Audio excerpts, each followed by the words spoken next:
group. But I also wanted to say that a sociologist is part of the establishment, frankly, the discipline.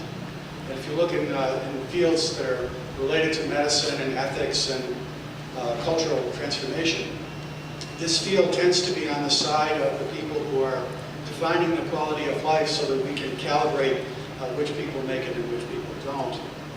And so I apologize for my colleagues in the world. So, but what sociologists try to do is understand the architecture of social experience. Let me use that phrase. The architecture of social experience, which suggests that the way we live our lives is partly a function or influenced and strongly shaped by how we arrange ourselves. And the arrangements are partly physical, like this room. I'm here, you're there. We're sitting at round tables rather than, some of you will be old enough to remember this, desks bolted to the floor. You're supposed to talk here. I'm supposed to present. This arrangement is a particular architecture. Cities have architectures, structures. But so does consciousness or culture. So part of a society is the story we tell ourselves and the rules that we live by about who we are, about what justice is, who we are, who they are. All kinds of distinctions are made. And there's an architecture to that too. So one of the things that sociologists are very interested in looking at is what story we're telling ourselves right now about who we are and what we ought to be doing, and who they are and why we're better than them. So sociologists tend to focus on this architecture, both the physical architecture of life and the cultural architecture of life. So that's kind of what sociologists do. The second thing I wanted to mention is that you're beginning to hear themes probably, and I'm just before lunch, so I'll try to not summarize the morning, but point out that there are a number of things that are probably you're beginning to hear the same sense of ideas, the same set of ideas coming back around. One is, if we go back to Dr. Ryback, he talked a lot about how quality is measured or operationalized, and I'm going to have something to say about that too. And that there are a lot of damn foolish measures of the quality of life that pass for intelligence or wisdom. And we need to be very careful when we talk about the quality of life, about measurement, and exactly what people are using in these studies to ascertain who's got what sort of quality. Another thing that Dr. Ryback mentioned is that the decisions being made about the quality of life are very social right now. That it's not the doc anymore, this isn't Marcus Welby, MD, this isn't Little House on the Prairie. This is complex medical complexes, systems, thousands of people weighing in on decisions. And you might think about if any of you are involved in patient care or some work you're trying to help someone navigate some of this, how many emails and documents there are to make a decision. How many people are on the list that have to weigh in to make some kind of complex decision. The third thing you're hearing, there's something called a secular worldview, a kind of a materialist worldview, a kind of a depressing worldview that seems to kill the spirit, and that's certainly something that is going to come through. There's a question now also about if we're going to break through this, we have to find a way to encounter people as full persons and not treat them like objects with dials on them that are telling us whether they're the right kind or whether they have the right characteristics or not to say.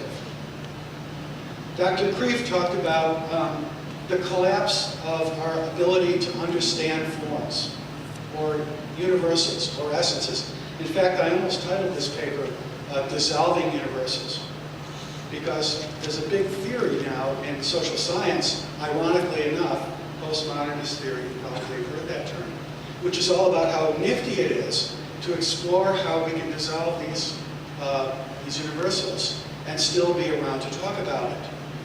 So many disciplines are having this discussion where every major category of thought or intellect is being sort of undone in what appears to be a playful manner. Those of you who might have studied in literature, say the Modern Language Association, they're routinely dissolving a concept like poetry. The difference between art and decoration. All of these categories are unraveling.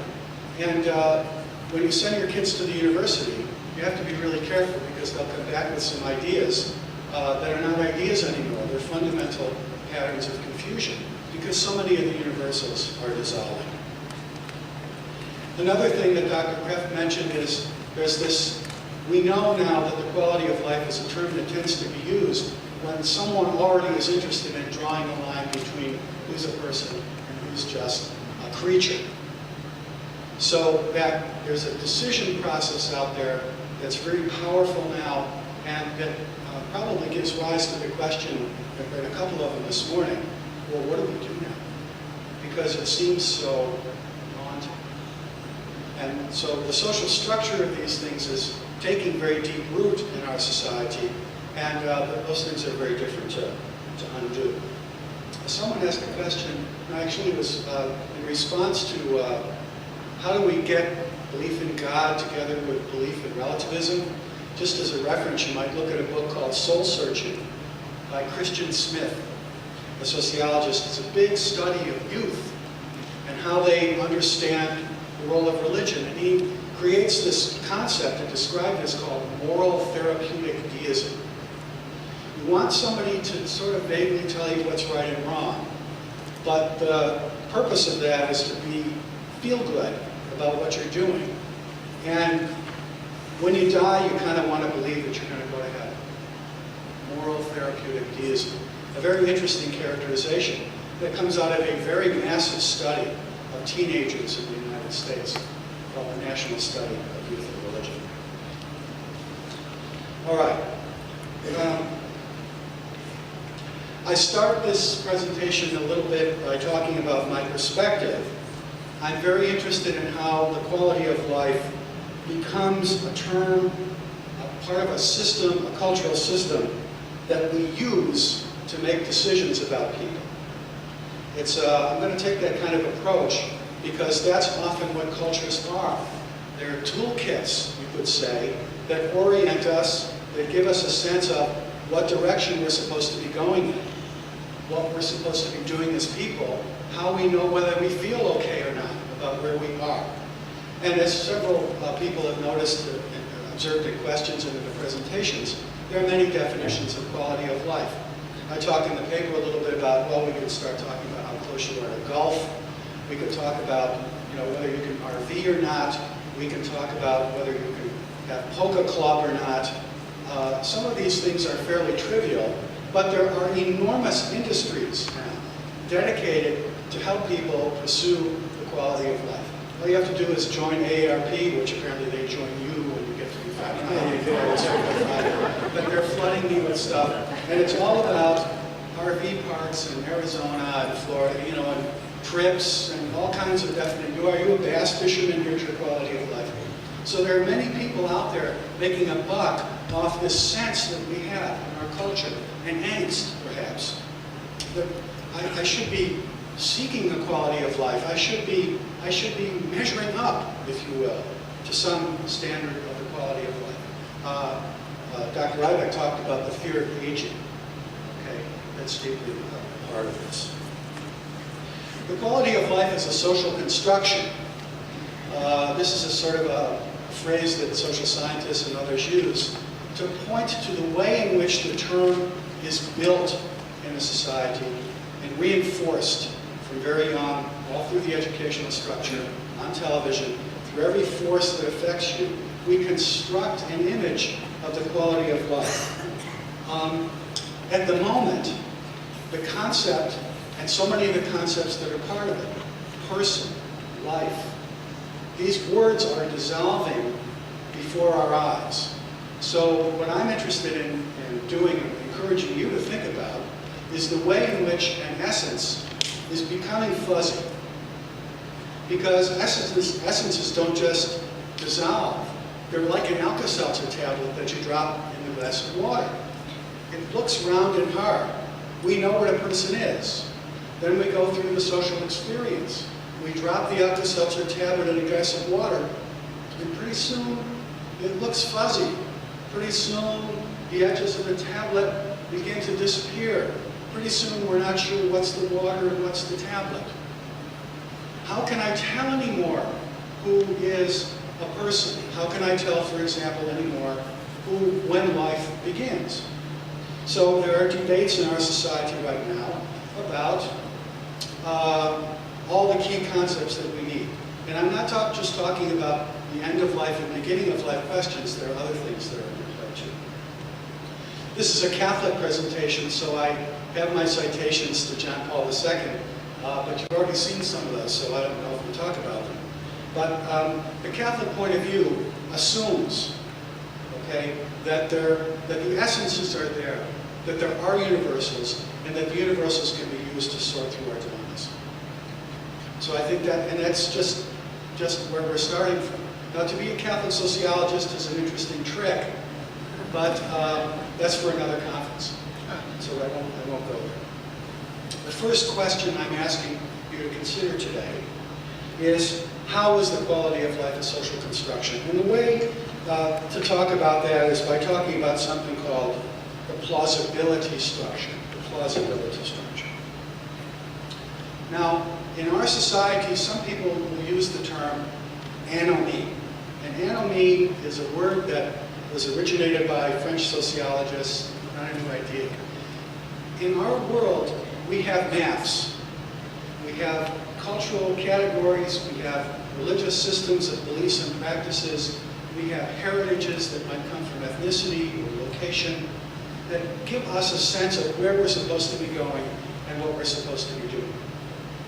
Now, in our world, anybody who has such certainties is thought of as sort of a pinhead, very famous television commentator, somebody who's narrow-minded, grounded, incapable of dealing with diversity, and so forth. But all societies have to have at least enough certainty about these things so that you know what to do in situations. There you are sitting, here I am talking. Okay? So when my students come to me, and I'm a classroom teacher still, even though I'm a dean also, and tell me things like Dr. Kreff's students do, well, you know, I don't really, everything is all relative. It's very easy for me to show how they came in the room, they sat down, they have a concept of politeness. So that argument dissolves very quickly. But as this Alka-Seltzer tablet of essences begins to dissolve, what becomes problematic from a social science point of view is what is now becoming plausible that was not plausible before. To go back to the Nuremberg movie that Dr. Kreff cited, one of the things that the judges said was that they didn't see where it was going. And I believe the character in the film. Some people call America a soft fascist society. We're not making the decisions that the Nazis made because there's a Gestapo guy with a black uniform and funny shiny boots with a pistol. We're doing it ourselves because some of the things that seem to have been inconceivable are now quite conceivable. So the sociologist Peter Berger, in describing how societies and cultures work, is very interested in how, in order to change the world, what do? You change the ideas that people have. More and more things become plausible. The edges of terms that seem so clear are intentionally attacked or allowed to languish. They're not reaffirmed. So the plausibility structure is a social scientific way of saying what's inside the category, what's inside the box, and what isn't. Because if you want to change a word, pour several things into it until it doesn't look like what it used to be. I'll use a theological or a religious example. People talk about women's ordination, yes? And women's ordination is a deliberate strategy. Call to action people meet in Milwaukee, where I'm from, so I'm very aware of this. The call to action people argue for women's ordination. How do they do it? They don't challenge the concept of priesthood. They just say it's a function. It's not embodied. So pretty soon, this group is plausible, and that group is plausible, and the whole concept of priesthood begins to dissolve. But now there are many of my students, okay, bless their hearts, came from Catholic schools. It never occurred to them that women might not be priests. Now, I know that's a controversial question, but not to me, because I have a sense historically of what the priesthood is in my training. But from my students' point of view, priest with women in the circle, what's the problem? So the plausibility structure is about what we understand as imaginable. So it has a lot to do with our imagination. So of course people talk about the Obama campaign, for example, as being certainly the most expensive political campaign, but the most intentionally developed political propaganda campaign in American history. And you know, you're seeing these things on television. Kids don't know why they voted for Obama. It's just change. Change. Now talk about a dissolved Alka-Seltzer tablet. Change what? Change from what to where? These ideas have basically dissolved boundaries. Berger makes the point that the plausibility structure is about what's in the conversation. It's kind of a soft way of saying what it is that people are allowed to talk about and what seems to be meaningful to talk about.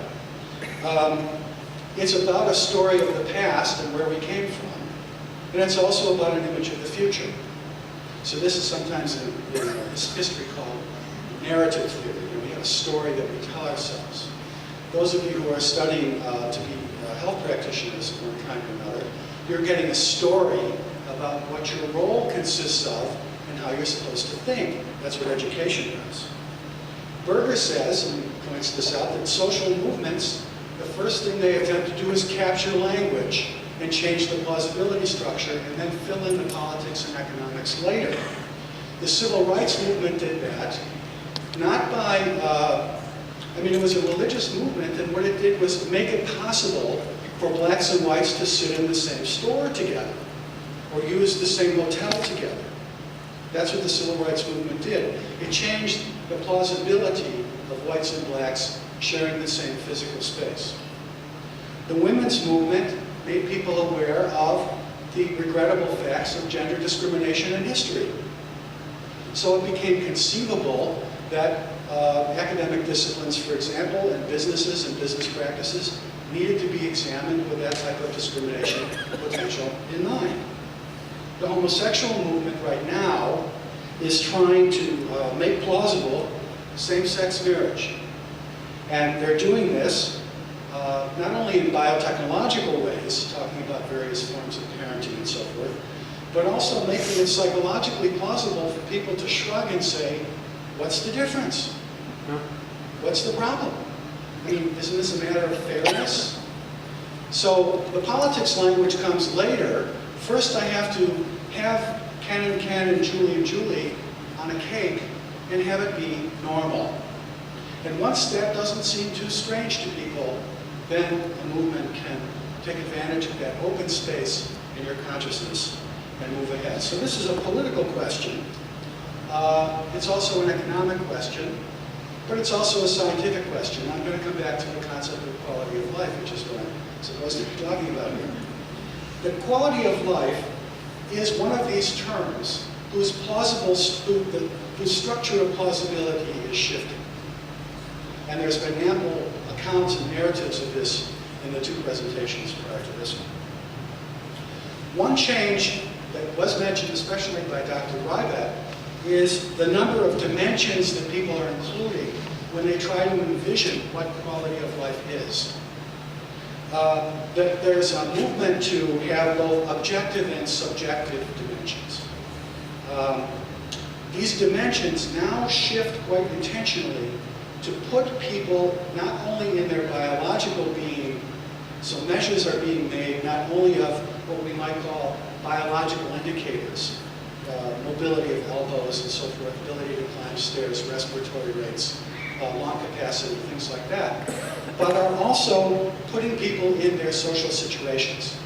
Now this was done in order to take people's own personal psychological account of their well-being into account and made more manifest so that people making decisions could think about the quality of life, not just in terms of objectively measurable things, but also the subjective experience of things, what we might call a multi-dimensional indicator. Dr. Rybeck did the six-dimension model. There are a lot of those models.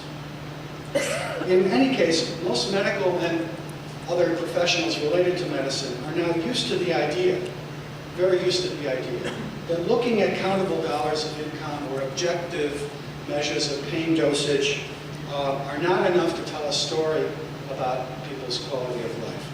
That to properly judge what someone's quality of life is, you now need this kind of richer picture of people in their interior depth and in their environmental context.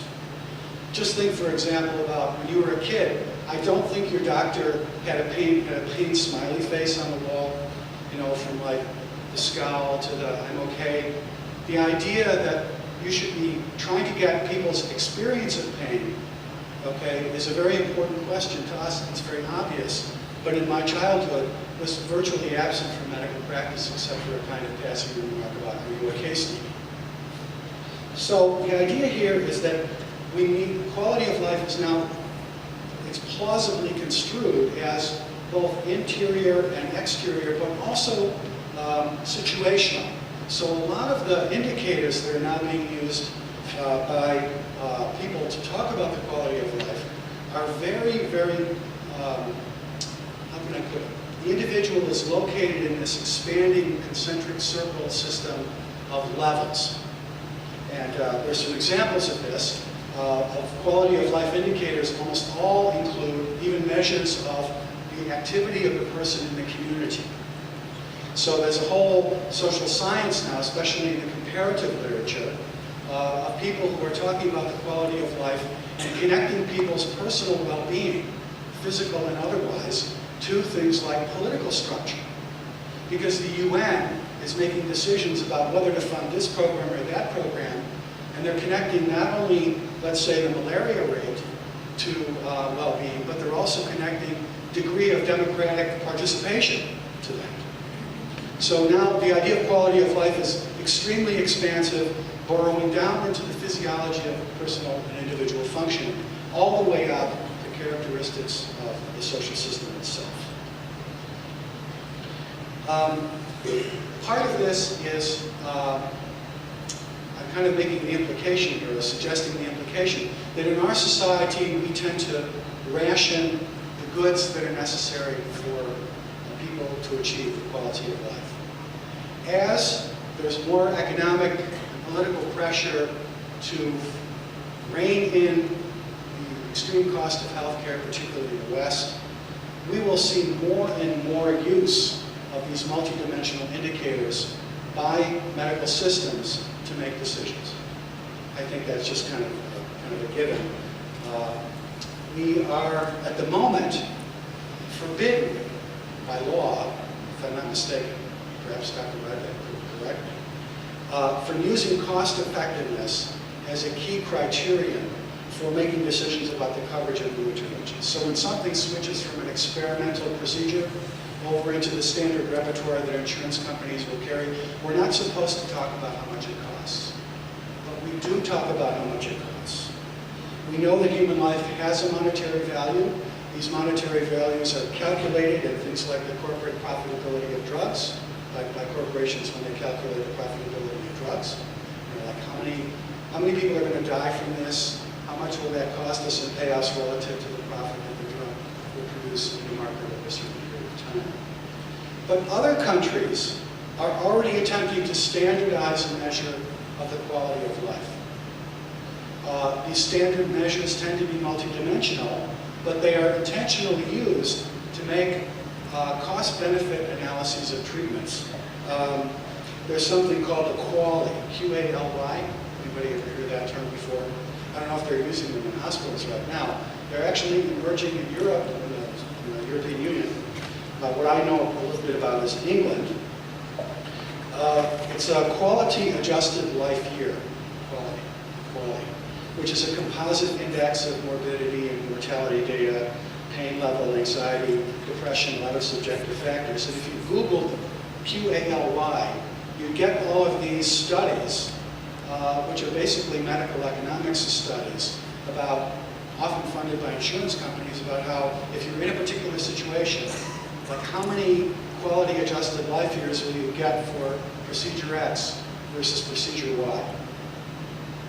So this attempt to be expansive and interested in the whole person is now being sort of, that process is being captured by people who are interested in making decisions about allocating resources.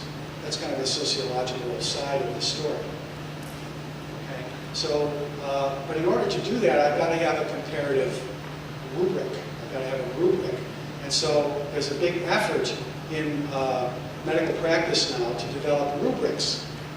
There's a whole cottage industry now going on to manage the development of rubrics, so that there are these associations like the International Society for Quality of Life Research. They have an annual conference, thousands of members. And what are they busy doing? Turning these rubrics into tools to make economic and political decisions about delivering care. Locally, the CDC, for example, has in its National Center for Chronic Disease Prevention and Health Promotion, they have a battery of validated quality of life indicators. So if you went to the CDC's websites and the different subspecialties within that organization, you go there and there is an enormous pile of research tools that are being used to validate rubrics that will then become standardized in the practice. The American Thoracic Society has a whole subdivision now just working on rubrics for the quality of life. Now, what does this mean?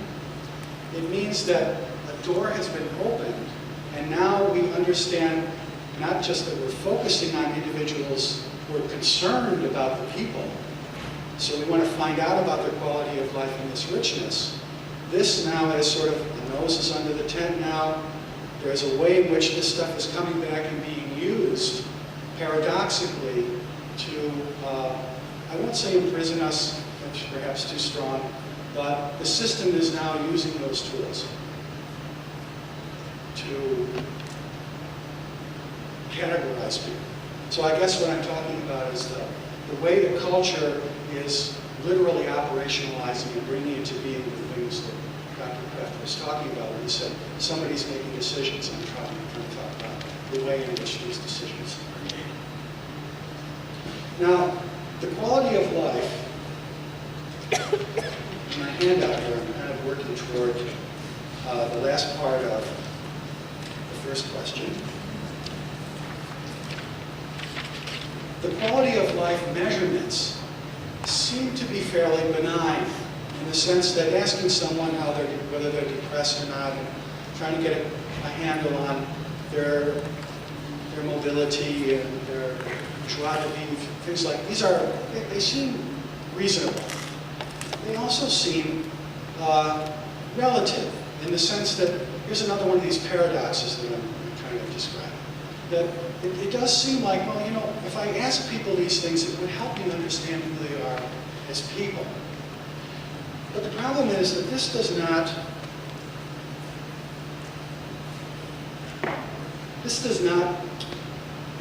bode well for us. Why is that?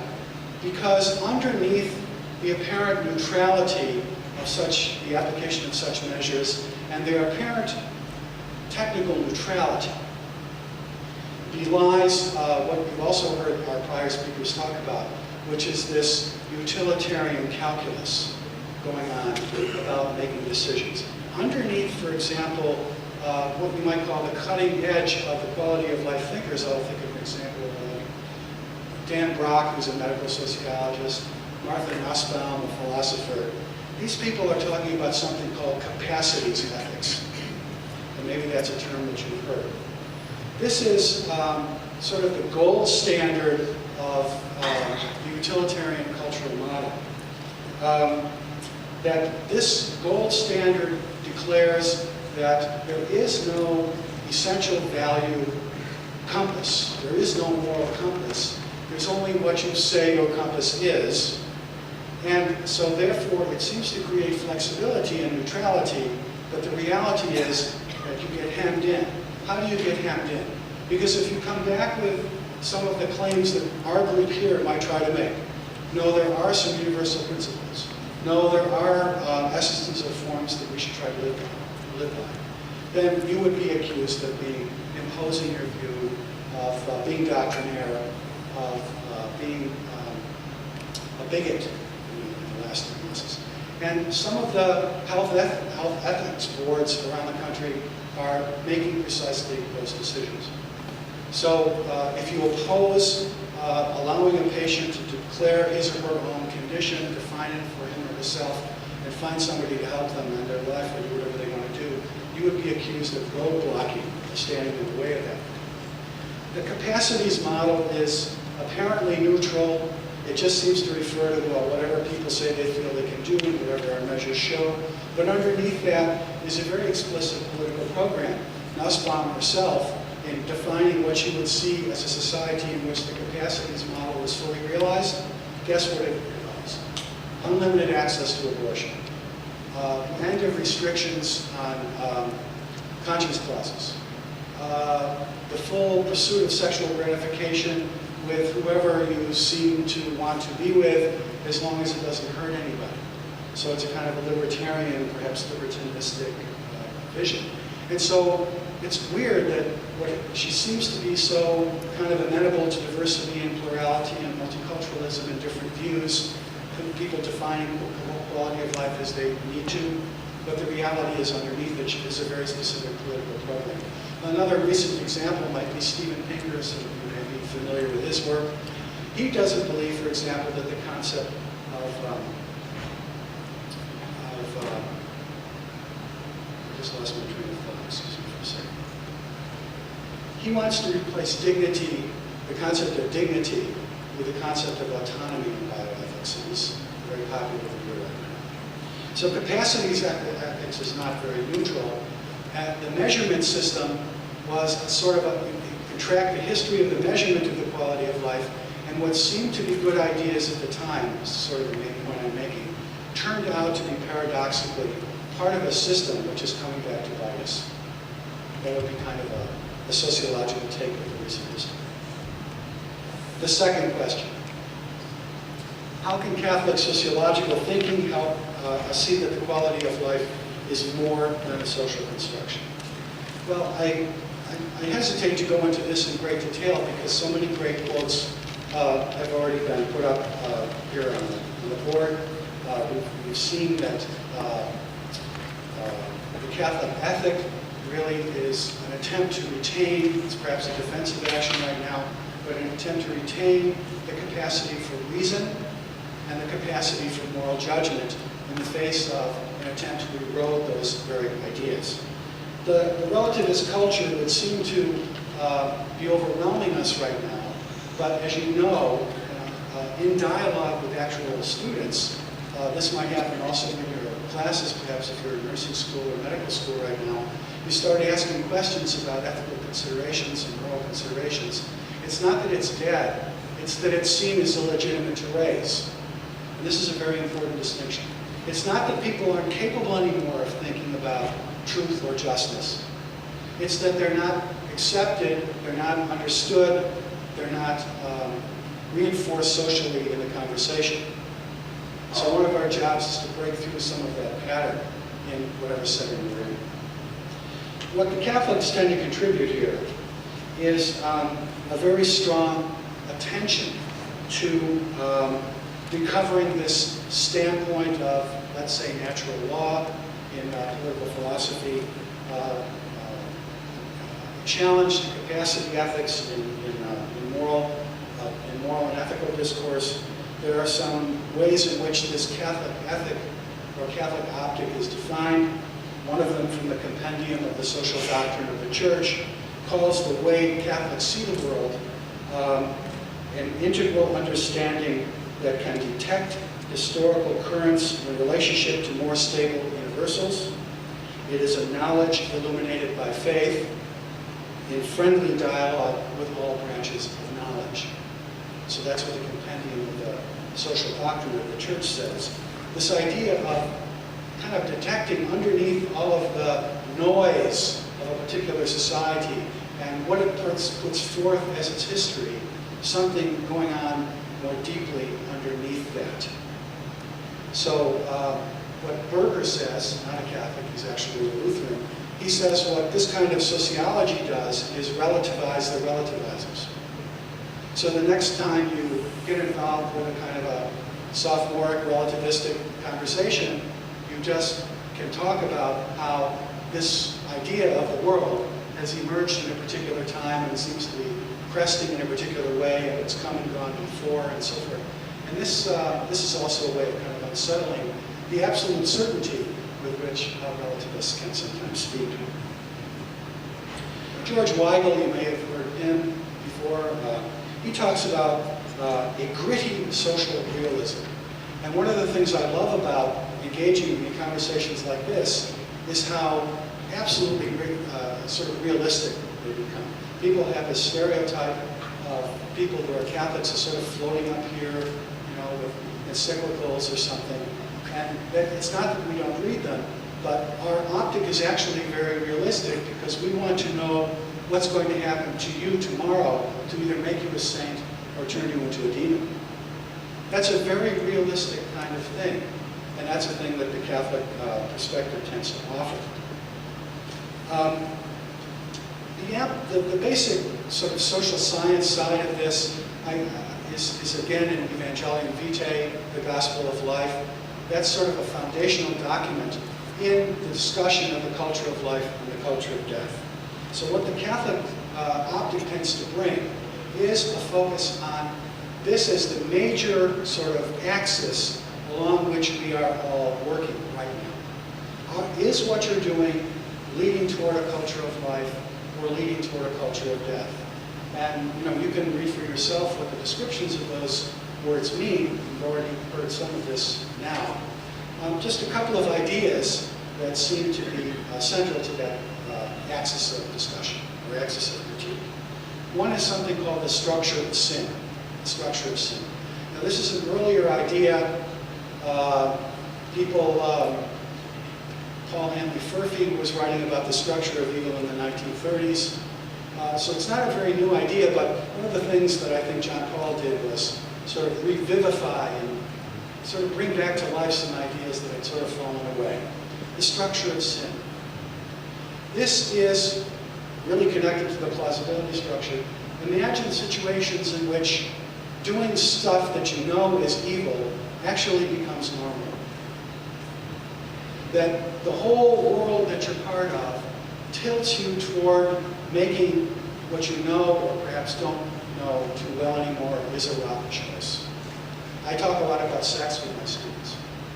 My students think that an active sexual life is a very important quality of their life. That's what they define it as some hedonistic pleasure model. They kind of have a creepy feeling in the back. They know it's not right.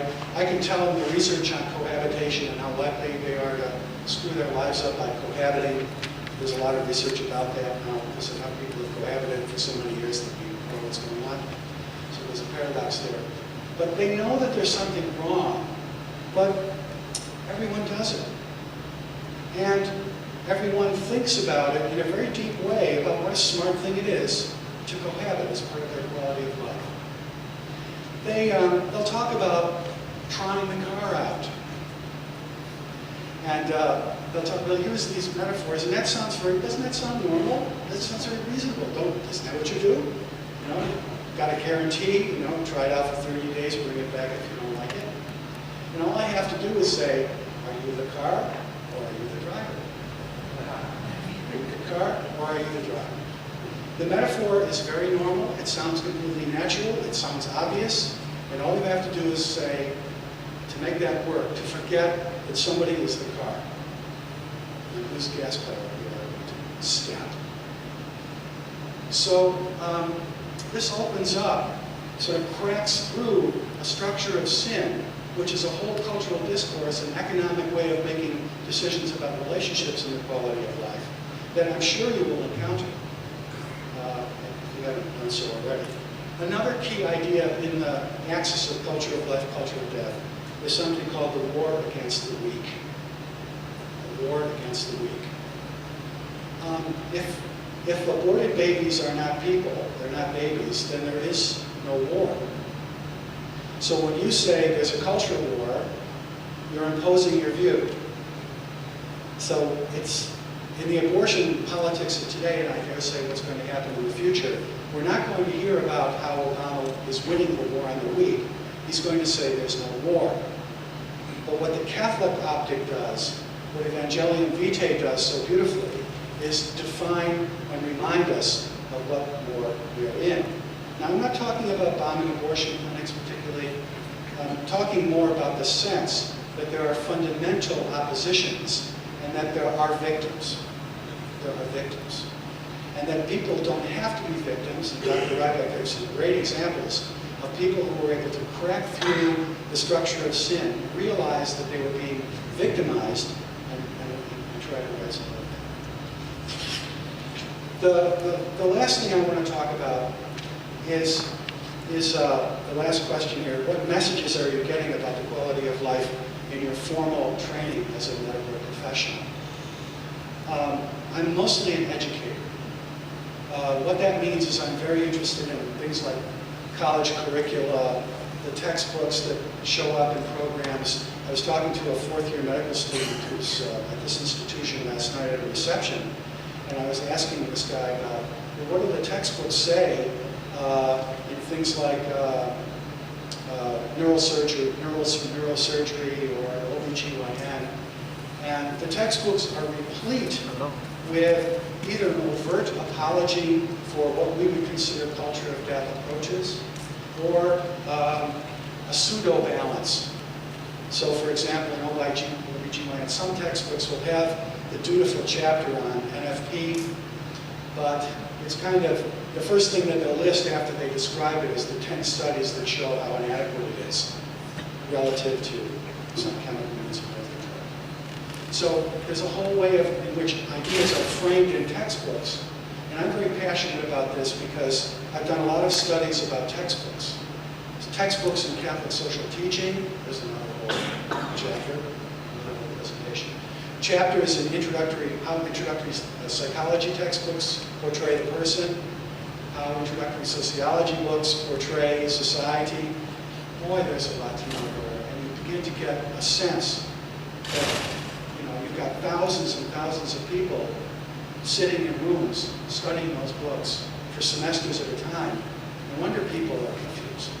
This is really, really an important question. What I'm saying here is that your formation as a professional has got to be what we might call interrogated, to use a borrow a word from feminism, to interrogate the texts, to interrogate your training, to interrogate your formation as an individual. Because, you have ethics and so forth in your programs, and maybe it's a course, maybe it's infused somehow or other, but there's got to be some focus on who you're becoming as a professional, a person who has a vocation to what you're doing, who's not just doing it for the money. So there is a notion that you're coming out to be a particular kind of person, not just an individual with specific skills. Because the essence of a profession, okay, is someone, and I have a quote here from a guy named Sullivan who's done a lot of work on professional training in various fields, engineering and medicine in particular, that you have esoteric knowledge that no one can understand except your peers. Well, how can you talk to my grandmother about that, okay, who, went to the 8th grade? You're being trusted by society to convey this expert knowledge in such a way that's just, civil, fair, equitable, humane. So every curriculum has both technical information and a sense of who you should be as a person in relationship to the people that you're working with. There are 3 sets of values involved in this kind of activity. There's the values of the academy. This is the kind of the critical research, the idea that you should be documenting what you say, that you run your world on facts. The standards of professional practice. You have to be able to translate that information into working with the situation. Sometimes that's got psychomotor skills. I wouldn't want my dentist to be working on it just because he understands the architecture of enamel or something. He has to be able to do that. In fact, a little story, he told me that the assessment to get into dental school for him was not just that he was smart, but they gave him a piece of chalk and a scalpel. And and told them that they had to carve this piece of chalk down into a particular dimension. Okay? And then how close he came to that was part of his admissions process. Now, we may not do something that extreme, but the idea here is that you have to translate this idea into hands-on work with people. You have to be practical and clinical. And the third is this capacity to integrate. And I think you expect your leaders in your professions to be models of that integration. That's often why they rise to the top, because they have clinical experience and academic smarts and training, and they put those two things together in a good way. There's this sort of compact that people are involved in. The question then is what messages you're receiving about what constitutes that integrity, and in particular, given our focus today, the quality of life. There are two things that I wanted to mention as examples. One has to do with the Hippocratic Oath. And if you go to the Catholic Medical Association webpage, they have some material on this. But in 2001, PBS Nova was doing one of its series on changing professions, and one of them was in medicine, and we called it Survivor MD. And the idea here being that doctors are now in a very tough spot in our society. They graduate with thousands of dollars of debt. There aren't enough. The conditions of practice are getting harder. But they were also interested in this professional development question, so they went into the question of what Hippocratic Oath doctors take. And so I found out, I didn't know too much about this, but I found out that there are many Hippocratic Oaths. Maybe you didn't know that. And here's the original, just a phrase from the original. This is the 3,000-year-old one. I will never give a deadly drug to anybody who asks for it, nor will I make a suggestion to this effect. Similarly, I will not give to a woman an abortive remedy. In purity and holiness, I will guard my life and my heart. That's from the original Hippocratic. In the mid-60s, the oaths, I believe, the oaths started to change. And one that became pretty popular was written by a guy named Louis Lasagna. And this is what it reads in the relevant place. Most especially must I tread with care in matters of life and death. If it is given to me to save a life, all thanks. But it may also be within my power to take a life. This awesome responsibility must be faced with great humbleness and awareness of my own frailty. Above all, I must not play at God. Now you compare those two. They both have gravitas, especially Lasagna's, I must say. Very grave. But the door is open. The plausibility of structure of making an ethical declaration of your professional responsibilities is as open as the barn door. Okay? You can take a life, just do it. Great deal of it. Okay? I remember the first time I was at a conference and I heard these were quite radical feminists, talking about the graveness of abortion. And the mistake they had made early on that was causing them to lose women's attention was that they didn't take seriously how tough a choice that was. So in order to make sure that women understood where they should really be heading, the feminist movement should understand that abortion is a tragic and difficult decision that women needed to be helped to make. So there are people who now have ritualized the abortion action in sacramental terms. I can give you some references for that if you're interested. But the idea here is that abortion is a sacred act.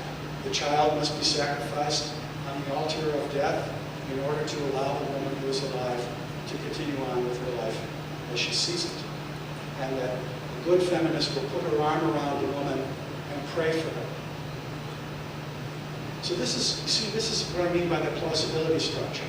And apparently the oath that's given here, the Hippocratic Oath, is more like the Lasagna version. And I would, maybe, I don't know what oath you took, but it might be interesting to look back at it if you don't remember. And those of you who are nursing students or in some other related care profession might look at whatever ethical declarations you make when you are coming toward graduation and see what they imply and see what doors they allow to open. The second is there's now a debate going on in medical care about whether students should be required, particularly OB/GYN students, but also general medicine people, to learn abortion procedures. And there is a debate about that. The medical sort of gatekeeper group for OB/GYN residencies has come out requiring all residencies to include that training. Their studies show about 70% of residency programs around the country in OB/GYN are compliant with that. So that's kind of up in the air. People are sort of split both ways. But that's an interesting question. What trainings are required in your program? And do, for example, individuals have a conscience clause knowledge? I was talking again to a USC student, and he said that he's a very strong Catholic, belongs to the Catholic Medical Students Society, and he was told he did not have to do that. He didn't have to go and learn how to do an abortion. He didn't have to watch them. But some schools, he says he has friends at other schools, they have to. They want their degree, they have to go through that rotation. So that's an interesting question, isn't it? What's legitimate? Legitimate how? Well, the curriculum tells me I should. What's in the curriculum?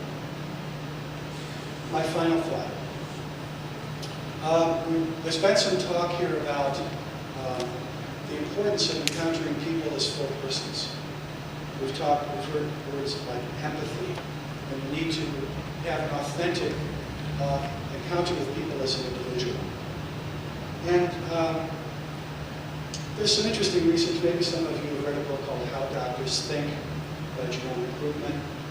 He's a medical doctor in practice, but he's hanging around now with cognitive psychologists. And one of the things they're finding out is the interaction, and here's why I'm talking about it as a sociologist, about the way in which the environment in which people make especially diagnostic decisions is influenced by the social circumstances in which they make them.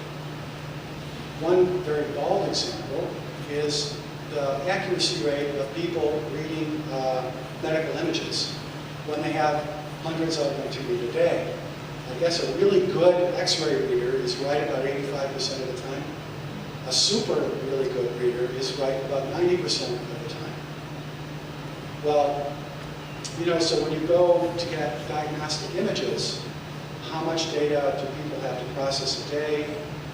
That affects the actual accuracy rate. There are all kinds of studies about the optimal conditions for being correct, reading X-rays or reading MRI images, things like that. So that's part of the sort of external things that you can see are pretty obvious. And if you're just reading too many slides a day, you miss a few things. More subtly, though, there are ways in which the expectation of being correct, perfect, and a superhero get inside your head and affect your ability to make a cognitive decision correctly. And Krugman talks about several mistakes, and he believes that the best way to deal with these mistakes is to be aware that there are potential errors that can affect the accuracy of your decisions. He gives a number of examples of these cognitive errors of clinical judgment. Diagnosis momentum, I know this. This is when you're doing rounds and you're supposed to make the instant decision and look like a superhero. Oh yeah, that's that.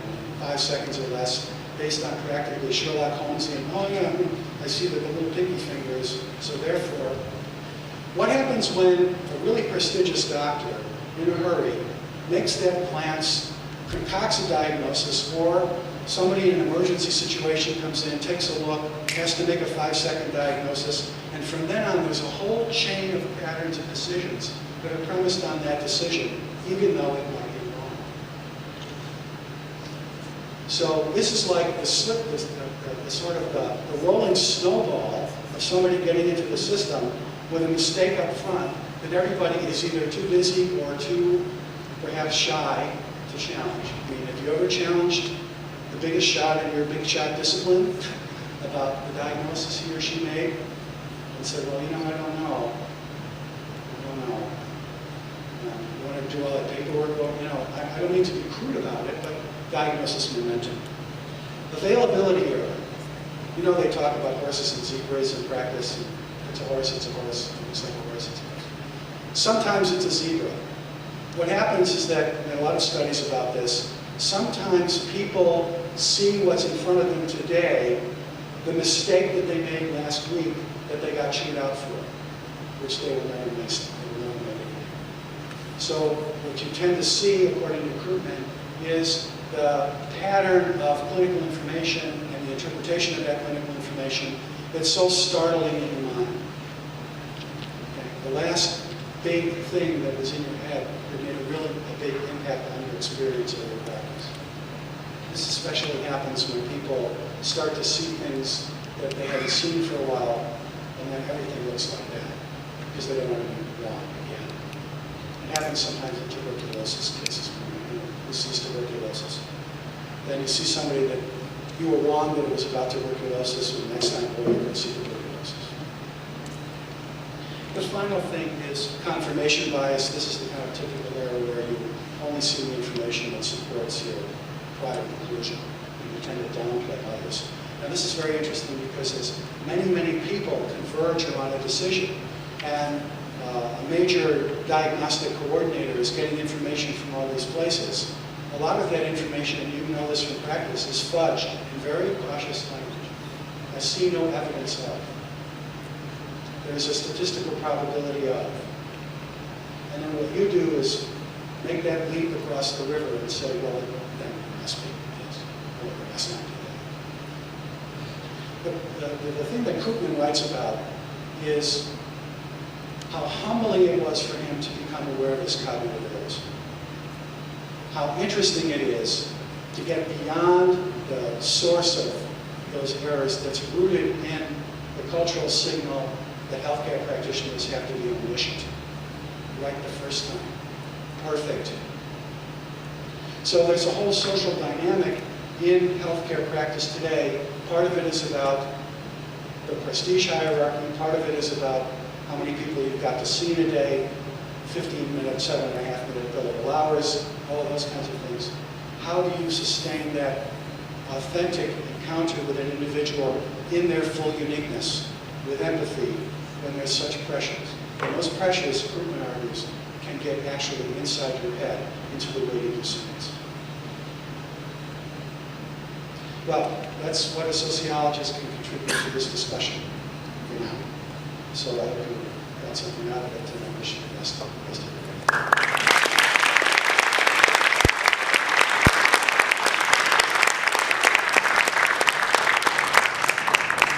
We have time for about 1 or 2 questions. Right there. Yes. I work in Catholic organized healthcare, hospitals, nursing homes, home care.